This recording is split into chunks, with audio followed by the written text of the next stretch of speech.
thank you for inviting me here today. I start with thanking the National President, Ms. Sudha Shivshankar, whom I now have the privilege of sharing a platform multiple times, I think, in the last year. The chairperson of the Chennai chapter, Ms. Raji Raju.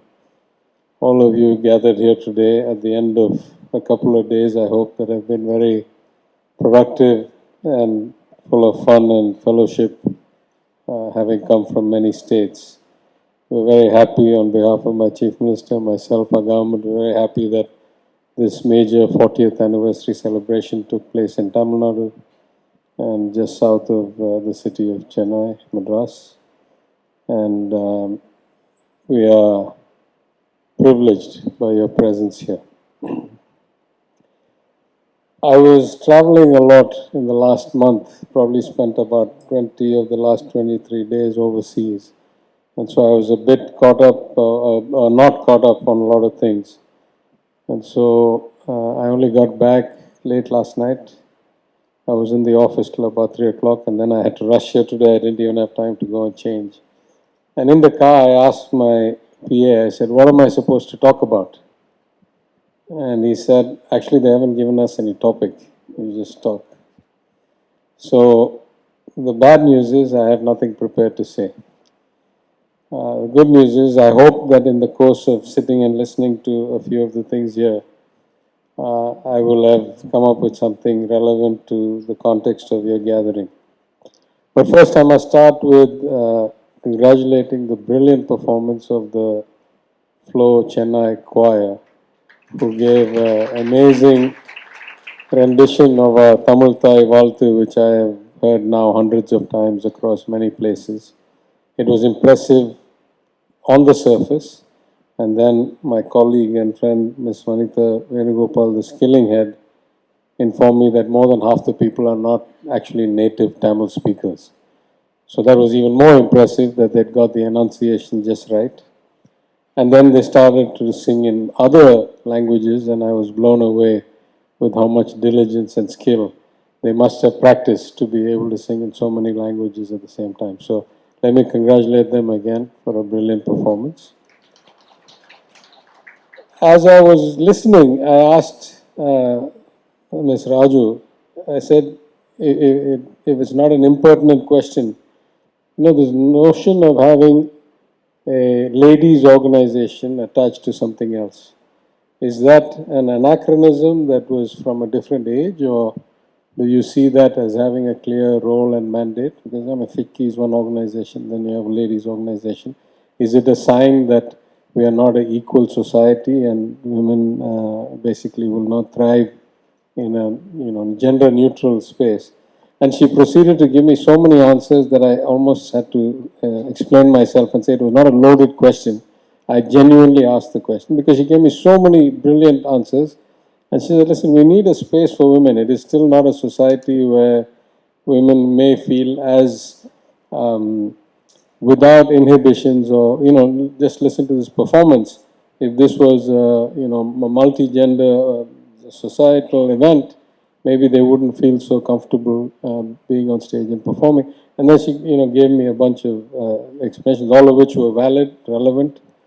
But the point I was most interested in was, what was it started for? Was it just an outlet because it was dominant by male office bearers back in the day, 40 years ago? But I think the net result is whatever the motivations that it started with, the great outcome has been that here's an organization focused on women, for the improvement and empowerment of women, for their participation in the economy, in the workforce. And that is certainly something we really, really need in our country and our state. I believe that our state does better than most, but we still have a long way to go. I also was a bit pleasantly, but not very surprised, happy to note that my friend Colonel Devasahayam and his Radiant Securities, who do so much good work beyond doing business, sponsoring the right things and engaging society with their own event, Conclave and so forth, are a primary sponsor here, that certainly speaks to their general social connect, and I congratulate them for it. Let me maybe just touch on two or three big themes that I think will be very relevant to the agreement that I've seen signed here, the emphasis that has been pointed out in Ms. Raju's presentation about FLO's priorities, and maybe leave you with some things to think about, and finally talk about what we as government can do, what we have already done, what I think we can do, and how we can better work together. The first thing I think I should say, I was recently about this time last week, no, less than that. A few days ago, I was in Melbourne, and I was there to attend an event called the Australia-India Leadership Dialogue. And I was asked to speak about the workforce of the future. And I said, let me just start with some basic statistics. If you look around the world today, roughly 1 in every 6 human beings is an Indian, most likely an Indian citizen, but of Indian origin as well. That's a huge amount of the population of the world. If you then say, take away the retired, the elderly, the close to retirement, take the working age and potential workforce population of the world, because a lot of societies are rapidly aging societies, particularly advanced economies like Japan, and not so advanced but still aging societies like China, which is another large mass of humanity, then roughly 1 in 5 people in the active workforce or likely to enter the workforce in the next generation is Indian. Then you take that population and you take out those people typically in the poorer African countries, but also in other countries, who are in a country where the education system is not capturing all of them, and where many of them have a hard time making it through school, then really almost 1 in 4 people who is capable of doing relatively skilled, relatively education requiring work for the next 20 years is Indian. That is a huge workforce. It is a problem if we can't get them all employed, but it is our opportunity over the next 2 decades to replicate the kind of growth era that China had. And China had it through manufacturing and through the reinvestment of excess capital and trillions of dollars of reserves and infrastructure investment. We will not have that kind of money. The world is awash in money. It's not that there's a shortage of money, but there's not going to be trillions of it looking for new manufacturing opportunities in India. But the world is going to need lots and lots and lots of skilled labor, and India is going to be the human resource capital of the world for the foreseeable future. That could be through the offshoring of work into India. That could be through investment and the setting up of entities that require labor in India. And it could be through the migration of labor either temporarily or permanently to other parts of the world. But collectively, it is going to be Indian manpower that drives the world economy for the next couple of decades. In that context, if we look at it from an internal perspective, something I've been saying at least for 7-8 years, starting with my presentation before the 15th Finance Commission of India, is that in a global economy, what will determine the quality of life and the rate of advancement of our citizens is the weighted average productivity of our people. And to have a weighted average productivity, the first thing you must do is move up the bottom of the pyramid. The people at the top always do well in every way. If you want to improve the average, you've got to move the bottom. And what would be a great start is to make sure that 50% of the population that are women. It's slightly more than 50 in places like Tamil Nadu, Kerala. It's a little bit noticeably less than 50 in places like Bihar and UP and Rajasthan. But roughly 50% of the people who are women are given equal access to education, to skilling, to employment, to property rights, to entrepreneurship, to advancement. If you don't do that, if they are not in the economy in a reasonable way, whatever you achieve with the rest of the population, your average productivity is going to be down. I'm not talking morality here, I'm just talking statistics and economics. So in that sense, those states that get it right, those states that can encourage a relatively equal kind of access, a relatively level playing field, see substantial benefits compared to those that don't. You take Tamil Nadu, and roughly 90% of the girls who are eligible to graduate high school by age are graduating high school. That's not true in poorer states, but that's because the average education is low. But it's also not true in rich states like Gujarat, where only 50% of the girls at 18 are graduating high school. To me, a sustainable development model, as the Chief Minister says, must include everybody, every community, both genders, every region, every district. But it must start with giving equal access to education and starting, as I said to the Finance Commission, instead of incentivizing people to be poor by increasing the transfers based on poverty or lack of development, incentivize transfers based on percentage of girls who get to elementary school. Next cycle, how many of them get to middle school? Next cycle, how many of them get menstrual health support and finish high school? Next cycle, how many of them get jobs? Then you will find that the relative economies of states start to balance out. Otherwise, for the last 25 years, you keep on taking more and more money from the developed states, keep on giving it to the less developed states, and the gap keeps on increasing. No, accelerating, not increasing. It's not leveling, it's not flattening, it's accelerating. What that tells me is that something is structurally wrong. No amount of money can fix the problem if more than half your population is not getting a basic education.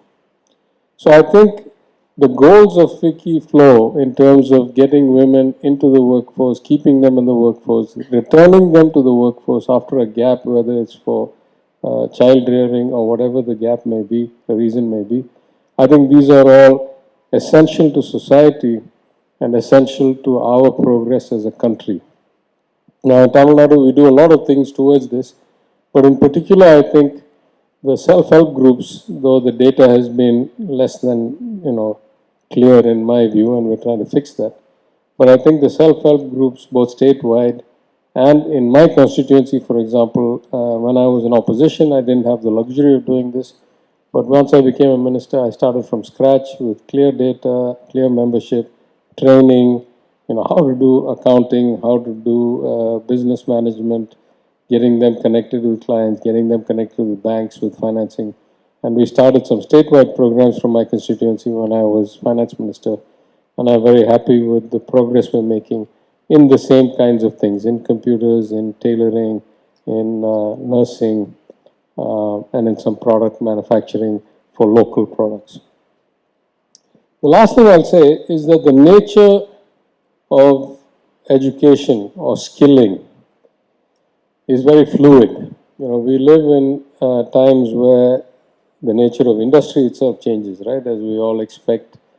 We saw the industrial revolutions, we saw the internet revolution, we saw multiple technology revolutions, and now we're seeing the fourth or the fifth, and this time maybe the real coming of the age of AI, driven by relatively infinite amounts of data, infinite capability to store it, and the ability to get access to very, very high computing power if you need it for 2 hours at a time, 3 hours at a time through the cloud, which allows for the kinds of innovation and idea transformation into reality, which otherwise only people who could afford like $100 million of computing power could get access to. Now you can buy $50,000 worth of it for 2 hours. So I think this age will really be transformative. But it begs the question, what are we trying to develop our young people for? Are we trying to pick this sector, this job, this kind of education? So, we look at it multiple ways. In Tamil Nadu, we're very proud. We say that our gross enrollment ratio into higher education, that is into formal higher education, is 52%. We are very happy with that. We think it is the century's achievement based on the original 1921 Justice Party legislation that required compulsory elementary education for boys and girls back in 1921, that we now have a society where 52% of young people go to college. Compare that to the national average of 25 or 26, and the number 2 state is Kerala, it's about 36 or 38.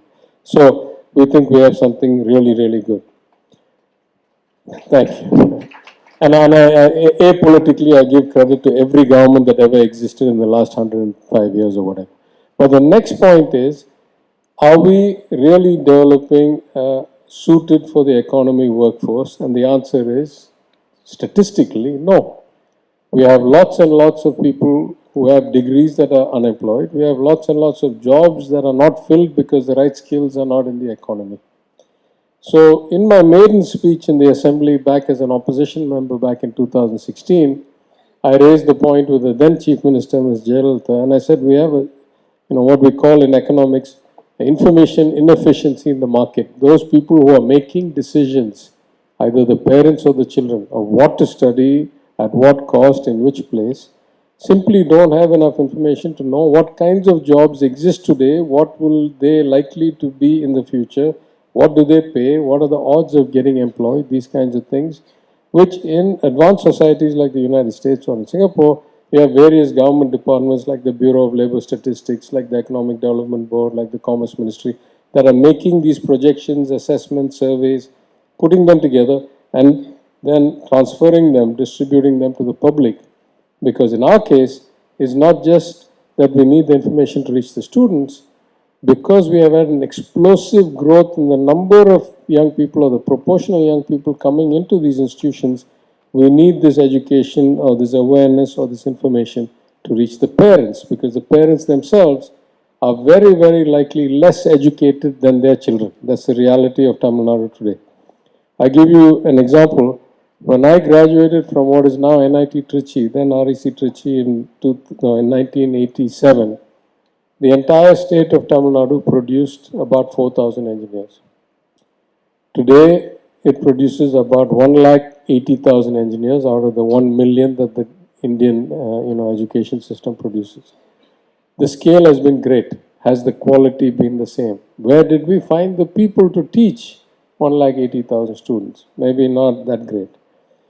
And yet, as I say, we've done some things right. For example, a recent survey, I think, from the national government showed of the women employed formally in the manufacturing sector. That means they get an EPF deduction, they got some insurance, they are known to the government.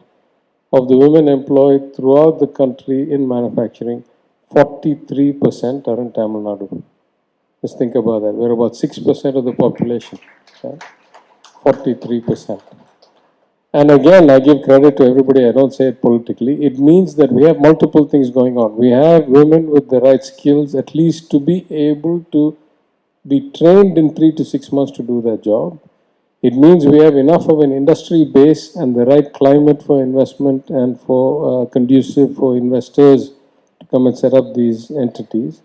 And surely we must be importing some of this labor, because if you look at, let's say, Apple iPhone manufacturing and Nike shoe manufacturing, I'm not sure there's that many migrant workers here. But if you go to places like Tirupur, certainly there's a huge migrant female worker population. So when you say 43%, not all of them are local, but we have the ecosystem that allows this to happen. So sometimes when we look at all these things, what we end up with, I think, is a system that has flexibility, that allows for the allocation of the right talent to the right job and the right opportunity, really is the holy grail. That's what we want to do. Now, as an IT department, as a government, we can do something about that by making high-speed internet access available to everybody, so your location non-specific. We can encourage the development of IT parks in second-tier, third-tier cities, so we benefit from the work near home preference that we have seen evolve after the COVID pandemic, where people want to be close enough to be able to either get home in a panic or take care of their families and their parents and their properties and so forth. So in a world of volatility, shifting demand, shifting nature of the industry, the notion of flexibility, of having a system that can draw out the greatest productivity out of a myriad diversity of talent really ought to be the goal. And I'll maybe conclude this segment by saying one thing. I was recently in the United States. I had some speaking engagements at a few universities, and I took my younger son with me to go and check out the schools. And these were, leading universities: MIT, Harvard, Chicago, Brown, Yale, Columbia. And I was impressed by three things. The first, all of them, including MIT, build themselves as humanities or liberal arts colleges. They believe that all-round development and the need for people with empathy, understanding of the world, and the ability to relate across cultures and across societies is going to be a huge asset, and they have positioned themselves that well. The quality of that kind of education, I think what it does, it creates this attitude that one is only limited by one's own work ethic, one's own, aptitude, one's own creativity, and that you can do anything if you put your mind to it.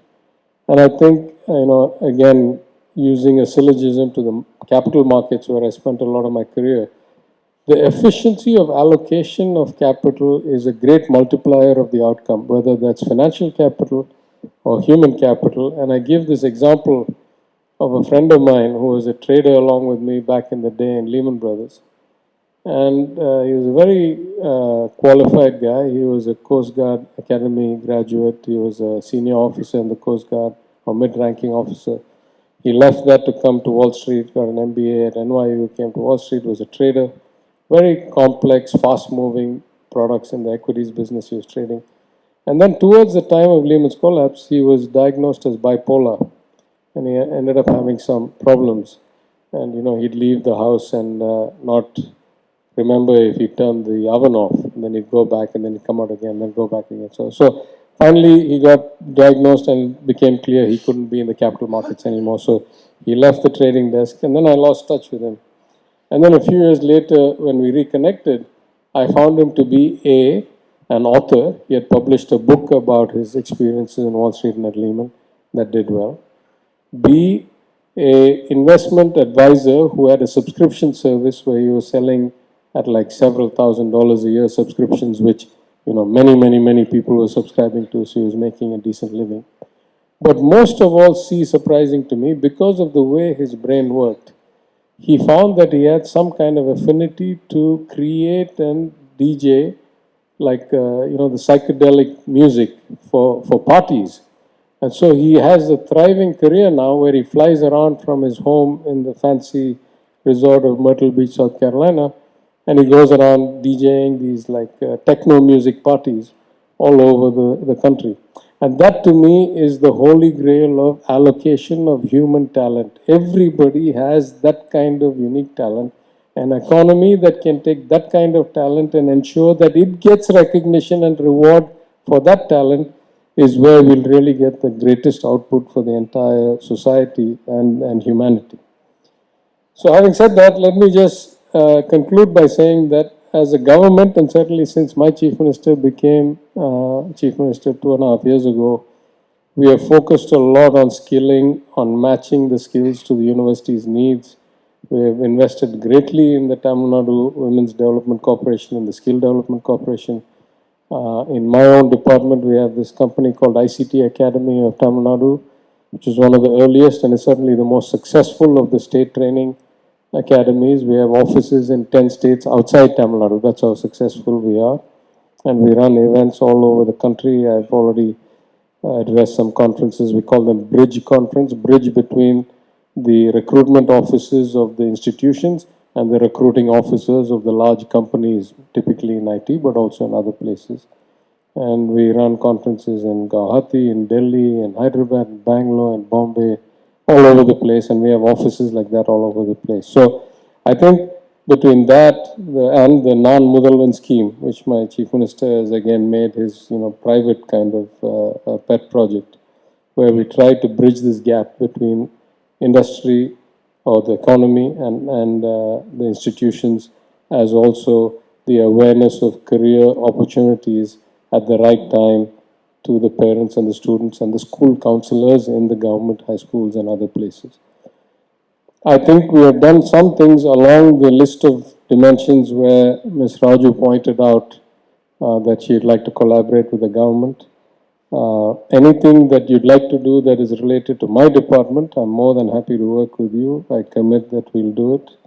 If it's beyond my department, I'll introduce you to whoever might be the right person. We'll be happy to work together. We certainly know that government can't get everything done.